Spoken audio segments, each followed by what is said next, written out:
අපේ රට දියුණු සංස්කෘතියක් තියෙන රටක්. ආහාර සංස්කෘතියත් එහෙමයි. ඒ වගේම තමයි බෞද්ධ රටක්. හැබැයි මේ සියලු දේ තිබෙද්දිත් අපි බොහෝ තැන් පටලවාගෙන ඉන්නවා. නිරෝගීකම සම්බන්ධයෙන් ගත්තත් අපිට වැරදිලා තියෙන බොහෝ තැන්වල අපි විශේෂයිත දේවල් ටොක්සික් දේවල් ශරීරයට එකතු කරගන්න නිසාම අපිට විඳවන්න සිද්ධ වෙලා තියෙනවා. දැන් ජ්‍යෙෂ්ඨ මනෝවිද්‍යා උපදේශක සුරංග උදය කුමාර මහත්මයා එතුමා මෙත්තා ව්‍යාපෘතියේ අධ්‍යක්ෂවරයා සතුන් වෙනුවෙන් දහම්හඩ ජාත්‍යන්තර බෞද්ධ සංවිධානයේ ශ්‍රී ලංකාවේ දේශකවරයෙක් වශයෙන් කටයුතු කරනවා.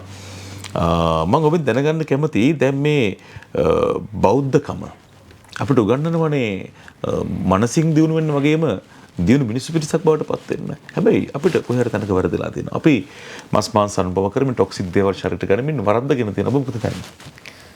නිමිෂ් මේක හරි දීර්ඝ උත්තරයක් බලාපොරොත්තු වෙන්න. මොකද මේකට මේ කෙටි උත්තරයක් හරියන්නේ නැහැ. මේකට අපි දීර්ඝ උත්තරයක් දෙන්න වෙනවා. ඇත්තටම මේ දැන් අපි මේ බුදුහාමුදුරුව මූලික කරගෙන දැන් උන්වහන්සේගේ දර්ශනය මුලට දාගෙන දැන් අපි මේ මස් මාළු කණ්ඩ පුරුදු වෙලා ඉන්නවා. දැන් සමහර අපි දැකලා තියෙනවා මම මෙහෙම කිව්වට සමා වෙන්න ඕනේ නිවිෂ්. ඇතම් පූජක පක්ෂේ අපේ ස්වාමින් වහන්සේලා සමහරක් අය ස්වාමින් වහන්සේලා මේක කෑවට කමක් නැහැ, වැළඳුවට කමක් නැහැ. කියන්නේ බුදුහාමුදුරුවෝ මුලට දා ගන්නවා. දැන් අපි සාමාන්‍යයෙන් මේකේ බුද්ධ දේශනාවේ නිමේෂ මේ හරි ලස්සනට සඳහන් වෙනවා තැන් කීපයක. මම මේ පොඩ්ඩක් උදාහරණ වශයෙන් ගන්නම්. ඔය සාමාන්‍යයෙන් මේ බුදුහාමුදුරුවෝ පුංචි කතාවක් භික්ෂුන් වහන්සේලා දවසක් මේ පිරිසක් යනවා මේ කැලේක භාවනා කරන්න. ගියපු වෙලාවේ කැලෙන් අතරමං වෙලා ආපහු එළියට එන්න විදිහක් නැතුව පාර හොයාගන්න බැරුව ඒගොල්ලන්ට හම්බ වෙනවා මේ සැලලීනියෙක් ගිජුලීනියෙක් විසින් කාලා දාපු වටුකුරුල්ලෙක්ගේ ඇට සැකිලි වාගේ. දැන් මේක ඒගොල්ලෝ පාත්‍රයකට අරගෙන මේක ඒගොල්ලෝ සුප් එකක් ආකාරයට හදලා ඒගොල්ලෝ මේක ආහාරයට ගන්නවා. පස්සේ දැන් කැලෙන් එළියට ඇවිල්ලා මේ බුදුරජාණන් වහන්සේ මුණ ගැහෙන්න ගිහිල්ලා බුදුරජාණන් වහන්සේගෙන් අහනවා මේ බුදුරජාණන් වහන්සේ අපිට මේ වගේ දෙයක් අපිට කරන්න සිද්ධ වුණා මේක අපිට පාප කර්මයක්ද කියලා. නිමේෂ් මේ බුදුරජාණන් වහන්සේ ඔතනදී මේ භික්ෂූන්ට වදාළනවා හරි ලස්සන කාරණයක්. නෑ ඒක මේ පවක් නෙමෙයි. ඒක ත්‍රිකෝටික පාරිශුද්ධ මාංශයක් විදියට. මොකද්ද මේ ත්‍රිකෝටික පාරිශුද්ධ මාංශයක් කියන්නේ? නිමේෂ් මේක ගිජු කමකින් වැළඳුවෙත් නෑ. මස් මාංශ වළඳන්න බලාපොරොත්තුවක් තිබෙත් නෑ. එතකොට මේක හුදෙක් තමන්ගේ කුසගින්න සහ දානේ පිණිසම පමණයි. මේ වැළඳීම නිසා වෙනත් සතෙකු මැරෙන්න ඉඩ කඩකුත් නැහැ. මෙන්න මේ කාරණා කීපය සම්පූර්ණ නම් ඒක අපි ත්‍රිකෝටික පාරිශුද්ධ මාංශයක් විදියට තමයි බුදුරජාණන් වහන්සේ හැබැයි ඕක නිමේෂ් ගිහියන්ට කිව්වේ නෑ. ඕක කිව්වේ භික්ෂුන් වහන්සේලාට විතරයි ත්‍රිකෝටික පාරිශුද්ධ මාංශය. ඒ නිසා අපි දැන් ඔය බුද්ධ දේශනාවේ කතා කරනවනේ මේ කාරණා කීපයක්ම ආමගන්ධ සූත්‍රයේ උප්පලවන්න තෙරුන් වහන්සේගේ කතාව. එතකොට බුදුරජාණන් වහන්සේ අවසාන දානේ උරුමස් වැළඳුවයි කියන කතාව. සහ ඒ වගේම දේවදත්ත තෙරුන් වහන්සේ ඉල්ලීම් 5ක් ඉල්ලුවානේ. එතකොට උතන ඔය සදාකාලික උක්ෂ මූල ගත යුතුයි. සදාකාලික නිර්මාංශ විය යුතුයි. එතකොට පාංශුකූලික සීවරයෙන් සිටුවේ දැන් ඔය කාරණා කීපයක් කතා කළා. හැබැයි මේ කතා කරපු වෙලාවේ බුදුරජාණන් වහන්සේ ඒකට එකගුන්නේ නෑ. ඇයි එකගුන්නේ නැති හේතුව තමයි අර ත්‍රිකෝටික පාරිශුද්ධ මාංශය වැළඳුවට කිසිම ප්‍රශ්නයක් නෑ නිමේෂ්. අර ත්‍රිකෝටික පාරිශුද්ධ මාංශය වැළඳුවට ගැටලුවක් නැති නිසා ඒකට එකගුන්නේ නෑ, ඇග්‍රී වුන්නේ නෑ. දැන් ඒකත් කියනවා සමහරට බුදුහාමුදුරු මේකට අකමැති වුණා. ඇයි මේ දේවදත්ත තෙරුන් වහන්සේ තරහක් තියාගෙනද නෑ? එහෙම ප්‍රශ්නයක් නෙමෙයි. හොඳ කාරණා ටිකක්. හැබැයි ඒක අවබෝධ කරගෙන උන්වහන්සේ ඒකට ඇග්‍රී වුන්නේ නැහැ, එකගුන්නේ නැති හේතුව තමයි අර ත්‍රිකෝටික පාරිශුද්ධ මාංශය වළඳන්න අවස්ථාවක් ලබා දුන්නා. දැන් ඇත්තටම ওই චුන්ද කර්මාර කියන පුජ්‍යලයා තමයි බුදුරජාණන් වහන්සේට අවසාන දාණය පිරිනැමුවේ. එතකොට දැන් වරද්ද ගන්න එපා. චුන්ද සූකර කියන්නේ ඌරු ඝාතකාගාරයක් කරපු කෙනෙක් ජේතවනාරාමේ පිටිපස්සේ. හැබැයි ඔතන මේ ලස්සන කතාවක් තියෙනවා. නිමේෂ ඔය තථාගතයන් වහන්සේ කිසිම වෙලාවක ඔය මේ චුන්ද සූකරගේ ඝාතකාගාරයට වැඩියනේ. ඕන තරම් තිබ්බ මේ දැන් බුදුරජාණන් වහන්සේ වික්ෂුන් වහන්සේලාට අපහසුයි බණ භාවනා කරන්න. අර ඌරු මරණ විලාපය ඇහෙන. හැබැයි ඕන තරම් අවස්ථා තිබ්බා. දැන් කොසල් රජුරවන්ට වගේ කතා කළා. කොසල් රජුරවන්ගේ හොඳම යාළුවා තමයි නිමේෂ් මේ තථාගතයන් වහන්සේ. හැබැයි ඕන තරම් අවස්ථා තිබ්බා මේ දැන් අද කාලේ වගේ නම් ඉතින් ඕක අපි ප්‍රධාන කෙනෙකුට කතා කරා නම් එක විනාඩි 5කට ටක් ගාලා ඔය ඌරු කොටුව වහලා දාන්න තිබ්බා. කිසිම ගැටලුවක් නැහැ. නමුත් බුදුරජාණන් වහන්සේ මේ ගියේ නැහැ.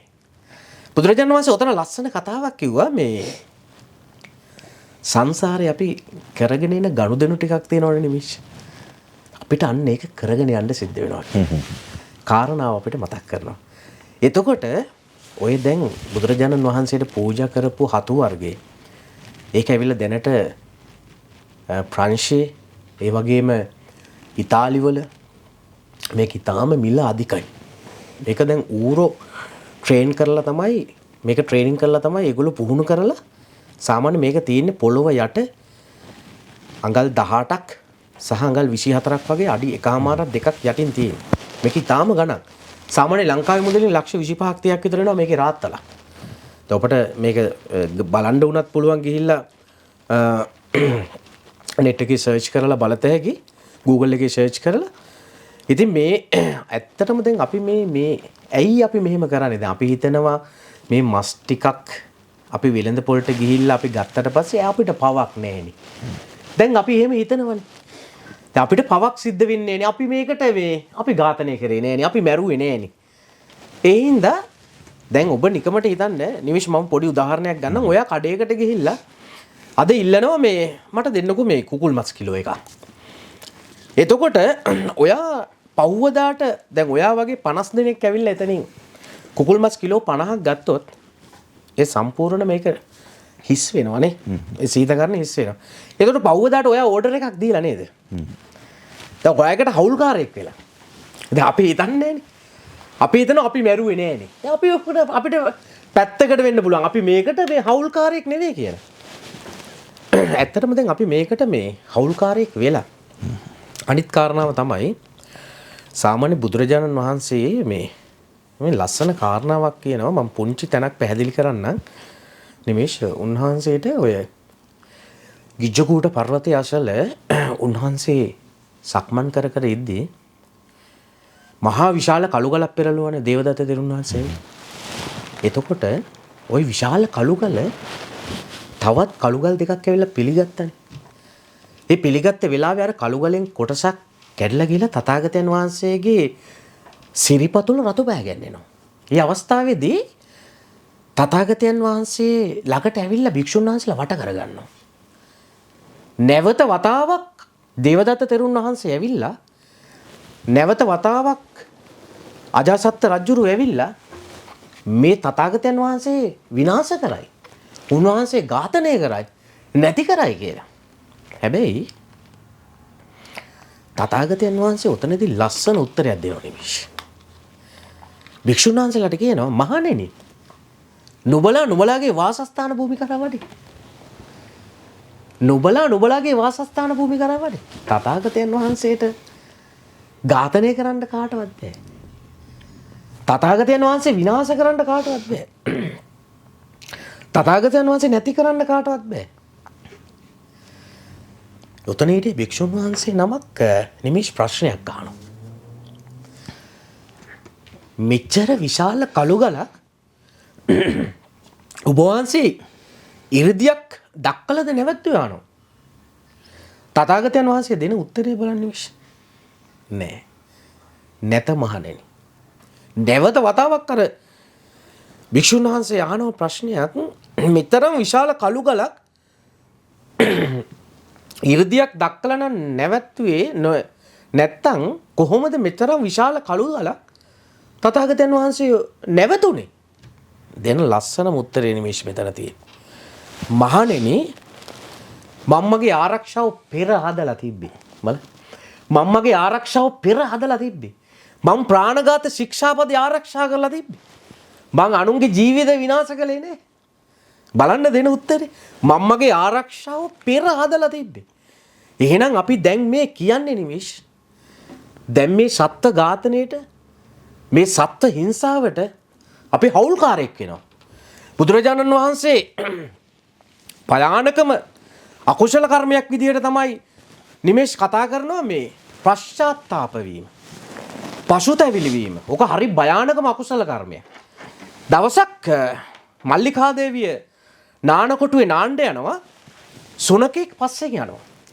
ඉදිරිපසට නැවිලා කෙන්ඩා ප්‍රදේශය අතුල්ලද්දී දැවුණු කාන්තාසිරුවට ආසහිතපු සුනකයා මල්ලිකත් එක්ක අසත් ධර්මයෙන් නිරත වෙනවා. ස්පර්ශය හොඳ නිසා මල්ලිකත් ඉවසගෙන ඉන්නවා. නානකොටුව ඇතුලේ සිදුවෙන අසත් ධර්ම ක්‍රියාවලිය කොසල් රජුරුව උඩ ඉඳන් දකිනවා. මල්ලිකා දේවිය නාල ඉවරලා පඩිපෙළ නැගගෙන උඩට එද්දී කොසල් රජුරුව මල්ලිකාට කියන වසලිය තී නැසෙන්න ඕනේ. තී විනාශ වෙන්න ඕනේ. තිට ලැජ්ජ නැද්ද? රජ විසවක් වෙලත් සුනකෙක් එක්ක අසත් ධර්මයේ නිරත වුණා. මේ මොනතරම් නින්දිත වැඩක්ද උඹ කළේ? මල්ලිකා දේවිය බොරු කියන්න පටන් ගත්තා. රජතුමනි මේ මොන බොරු කතාවක්ද? ඔය නානකොට එනාද්දි ඔබතුමා නාද්දි ඔයිට වැඩිය දේවල් මම දැකලා තියෙනවා. කොසල් රජුරුවත් පිළිගන්නවා මා මෝඩම රජෙක් නේ අහලා තියෙනවනේ පුතේ. මා මෝඩම රජෙක්. කොසල් රජුරුවත් ඕක පිළිගන්නවා.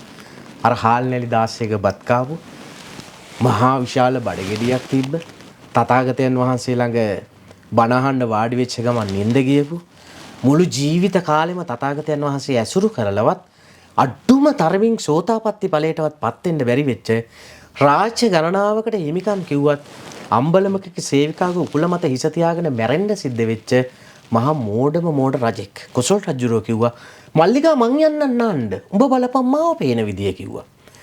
දැන් කොසල් රජුරෝ නාලා උඩට එද්දී මල්ලිකා හයියෙන් hina වෙන්න පටන් ගත්තා. ඇයි මල්ලිකා උඹ hina වෙන්නේ? රජතුමනි ලැජ්ජ නැද්ද? රාජ්‍ය ගණනාවකට හිමිකම් කියන ඔබ කොටලු දෙනක් එක්ක සංවාසය නිරත වෙන්නේ. මේ මොනතරම් නින්දිත වැඩක්ද? දැන් රජතුමයි රචිනයි. රජතුමා කියනවා මල්ලිකා එහෙනම් උඹ මාව දැකපු විදියවත් මම උඹව දැකපු විදියවත් කාටවත් කියන්න එපා. එහෙනම් මේක අපි රාසක් විදියට තියාගමු. දැන් මේ රජතුමයි රචිනයි. දැන් මේ මල්ලිකා දේවිය ලෙඩ ඇඳට වැටෙනවා. කොසල් රජුරෝ මල්ලිකාට හරි ආදරෙන් සලකනවා. කොසල් රජුරෝ මල්ලිකාට ආදරෙන් සලකද්දී මල්ලිකා කල්පනා කරනවා මේ වැරදි ක්‍රාම ක්‍රියාවලිය ගැන හිත වැරදි අසත් ධර්ම ක්‍රියාවලිය ගැන හිත වැරදි සංවාසය ගැන හිත මල්ලිකා දේවිය ලෙඩ ඇඳේ. මම ඒකයි කිව්වේ මේකේ තියෙන භයානකකම පශ්චාත්තාප වීම පසුතැවිලි වීම. මල්ලිකා දේවිය කල්පනා කරන බුදුහාමුදුරුවෝ හිතනවා ඇති ආර්ය මහා සංඝරත්නය හිතනවා ඇති කාශ්‍යප හාමුදුරුවෝ හිතනවා ඇති මුග්ගලාන හාමුදුරුවෝ හිතනවා ඇති සාරිපුත්ත හාමුදුරුවෝ හිතනවා ඇති මොනතරම් දන් දුන්නත් මොනතරම් පින්කම් කළත් මල්ලිකා දේවිය සුනකෙක් එක්ක අසත් ධර්මයේ නිරත වුණා නේද කියලා. අර වැරදි කාම ක්‍රියාවලිය ගැන හිත වැරදි අසත් ධර්ම ක්‍රියාවලිය ගැන හිත මැරිලා ගිහිල්ලා කොහෙද ඉපදෙන්නේ අවීචි මහ නරකේ. දින 7ක් අවීචියේ පැහිලා තමයි 7 වෙනි දවසේ තුසිත දෙව්ලොව ඉපදෙන්නේ. මේකට බුදුහාමුදුරුවෝ කිව්වේ ආයිති සංවරේ පිහිටන්න කියලා. මොකද්ද ආයිති සංවරේ පිහිටනවා කියන්නේ? තමා ගැනම ලැජ්ජා හිතිලා තමා ගැනම අනුකම්පා කරලා නෑ මම මේ වැරද්ද කරන්නේ නැහැ කියලා හිතට සමාව දෙන්න කියලා. ඒ නිසා හොද්දට මතක තියාගන්න මේක අපි ඍජුව නෙමේ වක්‍රව හරි අපි මේ පාප කර්ම වලට අහුල් වෙන්නේ. ඒ නිසා මේක අපි මේකට තිත තියන්න ඕනේ. අපි මේක නවත්තන්න ඕනේ. හොඳයි ජ්‍යෙෂ්ඨ මනෝවිද්‍යා උපදේශක සුරංග උදයකුමාර මහත්මයා මේ දීර්ඝවශයෙන් කරුණු පැහැදිලි කරේ පශ්චාත්තාප වීම ඇතුළු මේ ධාර්මික කරුණු කාරණා ඔස්සේ කොහොමද අපි හිතන්න ඕන කියන කාරණා පිළිබඳව අපි ස්තුතිවන්ත වෙනවා එතුමාට. ඒ වගේම තමයි නිරෝගීකම, සාමකාමී බව, සංහිඳියාව මේ හැමදේ වෙනුවෙන්ම අපි ගැන විතරක් ආත්මාර්ථකාමීව හිතන්නේ නැතුව ලෝකේ ගැනත් පරාර්ථකාමීව හිතන්න ඕනේ. WhatsApp අංකය තියෙනවා. ඔබට පුළුවන් මේ සංවිධානයත් එක්ක අත්වල බැඳ ගන්න. සත්ත්ව ප්‍රජාව වෙනුවෙන්, ශාක ප්‍රජාව වෙනුවෙන් සහ මානව ප්‍රජාව වෙනුවෙන් ඉටු කරන මේවලට ඔබෙත් දායකත්වය ලබා දෙන්නට පුළුවන්.